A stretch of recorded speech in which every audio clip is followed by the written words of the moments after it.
Welcome to Dazzling Handmade. Today I was in the mood to make a Halloween card. I usually don't show the coloring process because I like to do that at night. It's like my relaxing time, but I was doing it, so I might as well record it. This was very spontaneous. I just picked out a random stamp that came with a die, so it makes it so much easier. And I'm also going to show you like the machine and how it works. This is my favorite one. This works with a button, so you don't have to use your hands to rotate the handle. It's so much easier and saves so much time. So it comes with 2 palettes and it shows you the directions if you don't have this machine yet. This is a Sizzix. I absolutely love it.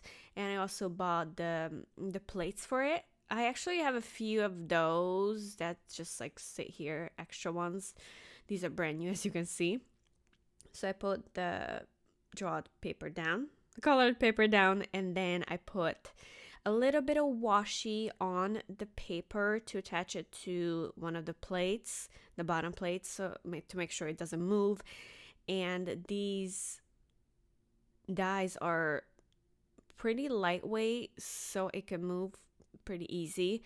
That's why I also put a little bit of washi on each one of them, as you can see right here. And for this, I like to use a washi that I don't mind throwing in the garbage after. Put down all my dies and then the second layer of the plates, and then just press the button and it will go right through. Sometimes I like to go back and forth just to make sure it cut through the paper. You especially want to do that when your paper is thicker, because sometimes the blades are not as strong. But I love that this stamp set came with the dies. It comes out super easy, and look at that, saved me so much time. I could cut this out with scissors, like this one, but it will take a much longer time. I'm actually not really happy that the sentiments did not have dies with it, but that's fine. And this is how I measure how the middle paper is gonna go on my cardstock. So I just push it over 2 squares, 2 lines, and that way all my sides are equal. So first I measure the size of the cardstock and then just take down 2 of the lines, and it fits perfect. Now this one, come back. Okay, so I'm gonna do an embossing folder for this. Again, instruction on here. For this one, I do not need the second layer, the green one. I just need this one because the embossing folder is a lot thicker than the dies, so you do not need the second one. I'm gonna use this brick, and oh my god, it came out so beautiful. I could do this all day. I love this process. Look how easy that glides. I don't have to do anything, just push that little button and then it's done. And for this one run is enough. Look at that. That's the back part, and this is the front. This is what I'm gonna use. I love it. It looks so beautiful. This is so fun to make. Okay, so for this one, I want to make it dirty. So I have this like beigeish brown ink and a new brush. This is like a foundation brush I got on Amazon.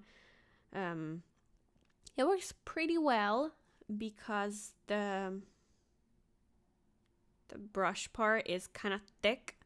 I'm speeding this up because it took a long time. I think my ink is drying out. I have not used it in a while. I try to keep my inks upside down so the ink doesn't like go down with gravity. But this one was just a little bit dry. Okay, so done. And I want to give it a little, almost like a shadow. So I just brush over the edges with the ink. You can slightly see it, just slightly. It's almost gonna look like there's foam underneath, but there's not gonna be any. I just love how it gives it a little bit of a accent on the edge. Just using regular paper glue. Ta-da! And then put that down. You see how like the edge is not blending in with the white because of that little tiny bit of ink. Okay, so fans, fence. I love doing fences. Just got some black paper and then cut it out of the size of the die. That way I don't waste. Run it through the machine twice just to make it sure. And because the black card was kind of thick. Beautiful, absolutely perfect. This die was really, really good. I'm just measuring how long it fits with the card. I cut that little part off and the other side, but on that little part I'm actually gonna keep because I might use it in something else because it's really cute and I can just like put it in a corner somewhere later on another card. For the glue, I just put little dots here and there just to make sure it glues down. I don't add like too much glue. Perfect. And this is the double-sided tape that I am obsessed with. I don't know why, but I love these so much. It's just so much nicer than just gluing everything down on top of each other. It gives it life. A life? Is that the right thing to say? No.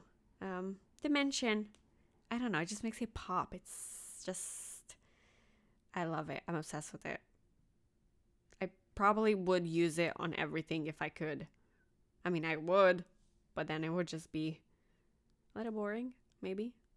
So I did the same thing on everything, and I always leave the taking off the back glue part for last to make sure it doesn't get any dirt on it or dust. And the little stars. For the little stars, I had to cut the tiniest pieces out, but I made it work. And the pumpkin is just going to be chilling on the fence, and I'm done. So simple, so cute. What do you guys think? I love it. I think she is adorable, and the fence was such a good idea. I really like it. I'm satisfied with it. And the final result, I think it's adorable. It's not too dark, not too scary, Halloweeny, spooky, but it's still really cute. I think it's like a cuter side of the Halloween. I just moved to Texas and I'm so excited to see how the Southern culture do Halloween. We already have Halloween decoration in stores, and yeah, I've been having fun with it. I hope you liked it, and talk to you guys in the comments.